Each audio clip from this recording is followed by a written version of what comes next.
Hello friends, आज हम बात करेंगे छोटी चेचक की। आजकल नवरात्रि चल रहे हैं। कई लोगों को ये मिथ रहता है कि माता हमसे नाराज़ हो जाएगी, तो उन लोगों के घर में छोटी चेचक नाम की एक बीमारी के आने का खतरा रहता है। अब इन दोनों को जोड़ना बिल्कुल गलत है, बिल्कुल सरासर गलत है, ये अन्याय है। क्योंकि छोटी माता या छोटी चेचक माता रानी जो निकलती है, जो कि आमतौर पर बच्चों में देखा जाता है, वो एक वायरस के इन्फेक्शन से होती है। कोई माता का बुरा असर नहीं होता है, उनसे माता रानी नाराज़ नहीं होती है।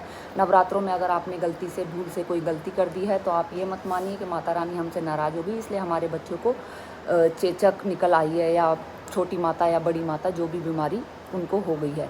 ऐसा कुछ भी नहीं है, ये वायरस के इन्फेक्शन से होने वाली एक बीमारी है। वायरस का नाम होता है वेरिसेला जोस्टर वायरस, और ये बहुत ही बेकार वायरस है, बहुत ही ख़तरनाक है, ऐसा मैं नहीं कहूँगी। इसके बारे में हम वीडियो में जानेंगे कि इससे क्या क्या हो सकता है, कैसे बीमारी फैलती है और क्यों हमें बच्चों को अंदर रखना चाहिए ताकि दूसरों को ये बीमारी ना फैल सके।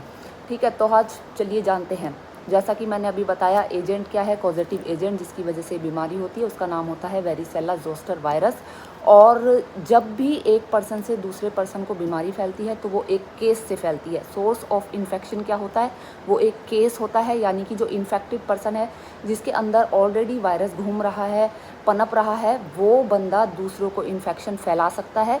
और इसको हम कहते हैं सेकेंडरी अटैक रेट, यानी कि प्राइमरी केस से सेकेंडरी दूसरे बंदे में जब कोई इन्फेक्शन ट्रांसमिट होता है, सेकेंडरी अटैक रेट उसको, वो जो है इस बीमारी का, वो होता है 90%। यानी कि बहुत ज़्यादा चांस है कि प्राइमरी केस से पहले इन्फेक्टेड बंदे से दूसरे बंदे को इन्फेक्शन होगा। इसके बहुत ज़्यादा चांस होते हैं, ट्रांसमिशन बहुत ज़्यादा हाईली इन्फेक्शियस ये बीमारी होती है, कम्युनिकेबल डिसीज़ होती है, जिसकी वजह से हम जो इन्फेक्टेड केस होता है उसको एक कमरे में आइसोलेट करके रखते हैं ताकि वो बंदा दूसरे लोगों को या दूसरे जो भी कॉन्टैक्ट है, इस खास तौर से जो इम्यूनोसप्रेस्ड कॉन्टैक्ट होते हैं, उनको ये बीमारी होने की आशंका ज़्यादा होती है, तो इसलिए हम उस केस को आइसोलेट करके रखते हैं। ट्रांसमिशन होता कैसे है? क्या ये छूने से होता है? ये छूने से नहीं होता है। यूजुअली जो ट्रांसमिशन का मोड होता है वो होता है ड्रॉपलेट, एयर ड्रॉपलेट। जब भी वो बंदा खांसता है या छींकता है तो उससे क्या होता है, वायरस के जो पार्टिकल्स हैं वो एयर से होते हुए ड्रॉपलेट्स की फॉर्म में रेस्पिरेटरी रूट के थ्रू दूसरे लोगों के बॉडी में एंटर कर जाते हैं। अब जब एंटर कर जाते हैं तो उसका एक इंक्यूबेशन पीरियड पे भी मैंने वीडियो बनाई है कि इंक्यूबेशन पीरियड आखिर होता क्या है, वो आप जाके समझ लीजिए। मोटा मोटा बता देती हूँ।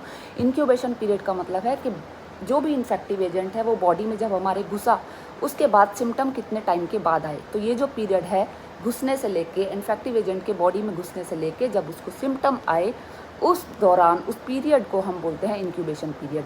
अब वेरिसेला जोस्टर वायरस या चेचक में ये जो इंक्यूबेशन पीरियड होता है, ये होता है 2 वीक। 16 दिन भी हो सकते हैं, 14 दिन नहीं, मैं बोलूँगी तो 16 दिन, एक आध दिन ऊपर नीचे हो सकता है। But usually incubation period is limited to 2 weeks, यानी कि बॉडी में एंटर करने के बाद 16 दिन बाद हो सकता है उस बंदे को सिम्टम आ जाए। सिम्टम क्या है? सिम्टम होता है फीवर विद रैश। रैश कैसे होते हैं? रैश को देख के हमें इसे आइडेंटिफाई करना होता है कि ये चिकन पॉक्स ही है। रैश जो है वेजाइकल होते हैं, फ्लूइड फिल्ड वेजाइकल, जिसमें मार्जिन जो होता है इन्फ्लेमेटरी मार्जिन होता है जो कि रेड कलर का होता है। और जो रैश होते हैं वो सेंट्रीपिटल होते हैं, यानी कि बॉडी में वो सेंटर से स्टार्ट होते हैं, आपके फेस, चेस्ट, एब्डोमेन, इस एरिया से होते हुए वो थोड़े थोड़े बाहर की तरफ फैलते हैं। और जो ये रैश होते हैं इनको हम बोलते हैं प्लियोमॉर्फिक रैश, मतलब कि एक टाइम पे आप तरह तरह के रैश देख सकते हैं। हो सकता है कुछ रैश बन रहे हों, हो सकता है कुछ रैश ठीक हो रहे हों, कुछ रैश मिडल स्टेज में हो। आपको स्कैब, मानी कि जब हमारे रैश ठीक होते हैं तो उसके बाद जो वो एक स्कार छोड़ के जाते हैं, कुछ उस स्टेज में भी हो सकते हैं, कुछ नए बन रहे होंगे, तो प्लियोमॉर्फिक रैश होते हैं। यानी कि एट ए पर्टिकुलर टाइम जब आप देखेंगे तो रैश जो है वो एक स्टेज में नहीं होंगे, अलग अलग स्टेजेस से गुजर। अब चेचक की डायग्नोसिस कैसे करते हैं? चेचक की डायग्नोसिस यूजुअली तो डॉक्टर क्लिनिकली उसको देखकर करता है, बट अगर आपको इसको कंफर्म करना है तो वेजाइकल जो फ्लूइड होता है उसका माइक्रोस्कोपिक एग्जामिनेशन किया जाता है उसको कंफर्म करने के लिए। ट्रीटमेंट क्या है? कोई ट्रीटमेंट है नहीं, सेल्फ लिमिटिंग डिसीज़ है, अपने आप ही 5-7 दिन देके खुद ठीक हो जाती है। आपको बस बच्चे का हाइड्रेशन का ध्यान रखना है, उसको प्रॉपर न्यूट्रिशन और रेस्ट देना है, आइसोलेट करना है। बट इसको प्रिवेंट किया जा सकता है। प्रिवेंट करने के लिए आपको वैक्सीन लगवानी होती है।